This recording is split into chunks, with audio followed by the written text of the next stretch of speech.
say that there's a beautiful woman who is playing James Bond, like Lashana Lynch, let's say, and now she wants to seduce the most handsome man. Is that in any way difficult?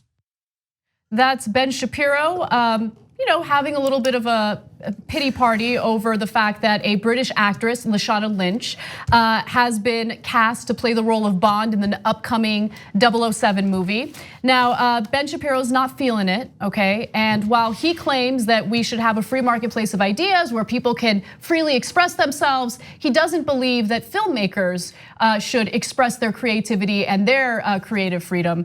In fact, let's go to the next video where he elaborates on that. Bond is about the guns and the girls. When it comes to the seduction of women, there is a very, very large difference between a woman and a man. I'm not even gonna get into the lesbian aspect of this because I don't know if this character is gonna be a lesbian. Let's assume that she's not for a second. Let's assume that she is just black female James Bond, which means that she's betting the most handsome men. That is not in any way a wish fulfillment fantasy for the men who typically watch the Bond films because disproportionate share of the Bond audience is male. So unless you're completely shifting the character, it makes no sense. It also on a narrative level makes no sense at all because the challenge for James Bond to be completely sexist about this, okay? The challenge for James Bond is conquest, right? That's obviously been part of the trope of the series, is this conquest-driven mentality by James Bond. Now they're trying to make it as though he has to be in a relationship every movie because they're trying to make it as though he is not an abuser of women. Understood? Okay, but that was always the appeal of Bond, is in every movie he was going to somehow seduce the most beautiful woman in the movie into bed with him. And this is what made him an idol to millions of men who of course would like to seduce beautiful women but are incapable of doing so because there's an actual challenge to it. Now, let's say that there's a beautiful woman who is playing James Bond, like Lashana Lynch, let's say, and now she wants to seduce the most handsome man. Is that in any way difficult? Because men and women are different. 300 straws, 300 straws. So, by the way, I misspoke and I want to clarify. So, this is all a rumor, by the way. So, this hasn't even really been confirmed. But the rumor is that Lashana Lynch is going to play 007 as Bond retires. Okay, so that is what the rumor is. Look, I don't care, right? I don't care. Like the fact that he spent that rant, that nonstop rambling nonsense rant. What are you doing with your life?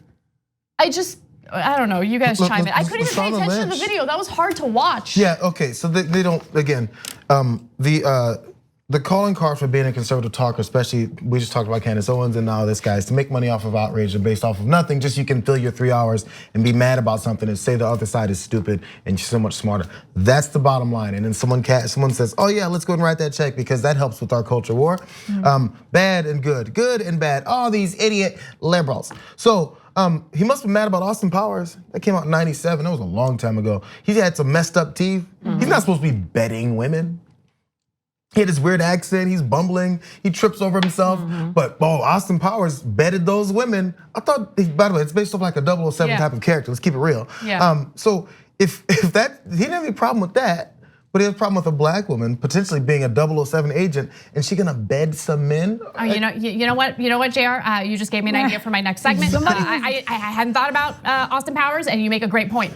Everything in movies have to be 100% accurate, even if it's not a documentary. It has to be 100% realistic, or else, I mean, it just doesn't make sense. You can't have any fantasy movies. Like, what are you doing with your life right now? This is a story to you. This is amazing. I was at BuzzFeed before I came here, and Gadiel, one of the guys over there, says that you do the best Ben Shapiro. He just said that today, so it was so funny that you just did it.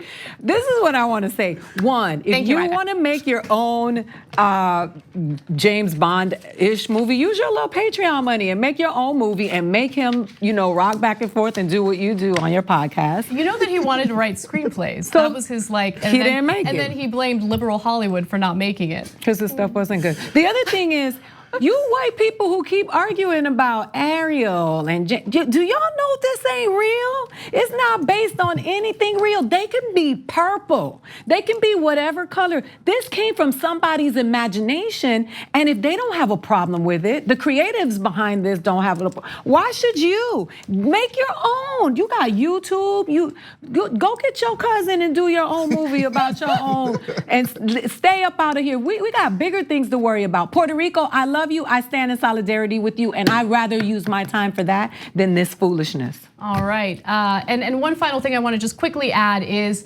look, if movies and commercials are moving toward a more progressive direction, it's not because they want to do it out of the kindness of their heart. It's good for business. Yep. It's about the money. 2 easy ways to follow the Young Turks. One is hit the subscribe button down below. Then you're a TYT subscriber. And second is ring the bell. And when you do that on YouTube, you're notified of our videos.